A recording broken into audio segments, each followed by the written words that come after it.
Internal part से bullet निकला है और उसमें पेन हो रहा है। फिर एक पूरे ब्लॉक निकाला गया है इंटरनल पार्ट से, जांच होगी और कठोर कार्रवाई की जाएगी।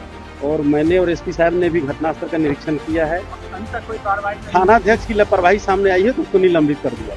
बेगूसराय में निर्भया कांड से भी खौफनाक, गैंगरेप के बाद महिला के साथ ऐसी दरिंदगी, प्राइवेट पार्ट से निकला बुलेट, पत्थर, लकड़ी। थाने पहुंची तो पुलिस ने भी सुध नहीं ली। बिहार के बेगूसराय में जो कुछ भी हुआ वो रूह कपा देने वाला है, शर्म से इंसानियत का सिर झुका देने वाला है। हैवान बोलिए, इंसान के राक्षस या दरिंदे, लेकिन इन गुनहगारों के लिए शब्दकोश कम पड़ जाएंगे। एक महिला को पहले तो हैवानों ने अपनी हवस का शिकार बनाया और इतने से भी नहीं मन माना तो उसके प्राइवेट पार्ट में बुलेट और लकड़ी का टुकड़ा डाल दिया। वैज्ञानिक साक्ष्य के दृष्टिकोण से अनुसंधान चल रहा है। महिला के बयान में सत्यता प्रतीत होती है।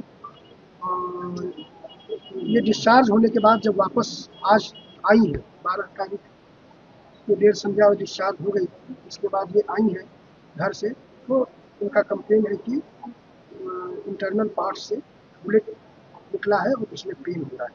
क्या लग रहा है सर? हाँ, इसके बाद यहाँ हॉस्पिटल में भी जांच हुआ यहाँ के डॉक्टर्स के द्वारा।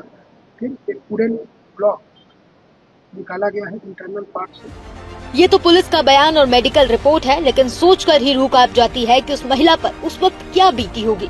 वारदात 11 जून की रात की है, जब महिला शौच के लिए खेत में गई, तभी घात लगाए अपराधियों ने मिलकर पहले महिला के साथ गैंगरेप की घटना को अंजाम दिया। फिर वहशी दरिंदों ने महिला के प्राइवेट पार्ट में बुलेट और लकड़ी का टुकड़ा डाला। आरोप लगाई है और जो माननीय न्यायालय में बयान दी है कि ये घटना 11 तारीख की घटना है। रात में कोई जगह शौच करने गई थी तो कुछ लोगों ने घात लगा के उनके साथ दुष्कर्म किया। कितने लोगों पर आरोप है? 183 के बयान और अलग अलग बयान में कभी 3 और कभी 5 कहा नहीं है, तो हम लोग तो गैंगरेप लेके चल रहे नहीं है।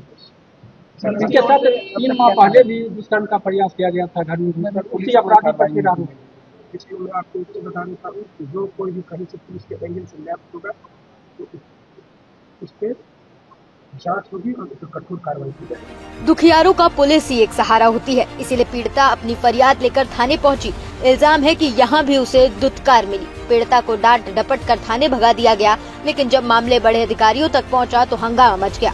पुलिस भी हरकत में आई। खुद जोन के डीआईजी सदर अस्पताल पहुंचे। अब कह रहे हैं थाना अध्यक्ष को निलंबित कर दिया गया है। आरोपियों की गिरफ्तारी के लिए एसआईटी गठित की गई है। प्राथमिकी दर्ज की गई है। महिला का पुनः मेडिकल जांच कराया गया है मेडिकल बोर्ड के माध्यम से। और मैंने और एसपी साहब ने भी घटनास्थल का निरीक्षण किया है, पूरे घटना को देखा है। और इसमें एक स्पेशल टीम बनाई गई है एसआईटी अभियुक्तों की गिरफ्तारी के लिए। और शीघ्र ही पुलिस इसमें सारे अभियुक्तों को गिरफ्तार करेगी और जो भी इससे जुड़े हुए जो भी कानूनी कार्रवाई करनी है, जो होना है, वो सारी कार्रवाई की जाएगी। लापरवाही सामने आ रही, 13 जून को मामला दर्ज हुआ, अभी तक कोई कार्रवाई नहीं। थाना अध्यक्ष की लापरवाही सामने आई है तो उसको निलंबित कर दिया गया। सवाल ये नहीं है कि आपने किसे निलंबित कर दिया, गिरफ्तारी के लिए कौन सी टीम का गठन किया। सवाल तो यह है कि अपराधियों को पहली बार ही कुचल देते, कानून और पुलिस का खौफ पैदा कर देते, तो शायद दूसरी बार में वो ऐसी हिमाकत करने के सपने भी नहीं सोचते। क्योंकि पीड़िता का जो दर्द बयां किया वो जिस्म में सिहरन पैदा करने वाला है। पीड़िता के मुताबिक आरोपियों ने शरीर पर ब्लेड से वार किए और बेहोशी की हालत में उसके साथ और भी क्रूरता की। पीड़िता का कहना है कि कुछ महीने पहले भी उस पर हमला और दुष्कर्म की कोशिश हुई थी, लेकिन उस वक्त प्रभावी कार्रवाई नहीं होने से आरोपियों का मनोबल बढ़ा और ये दरिंदगी सामने आई।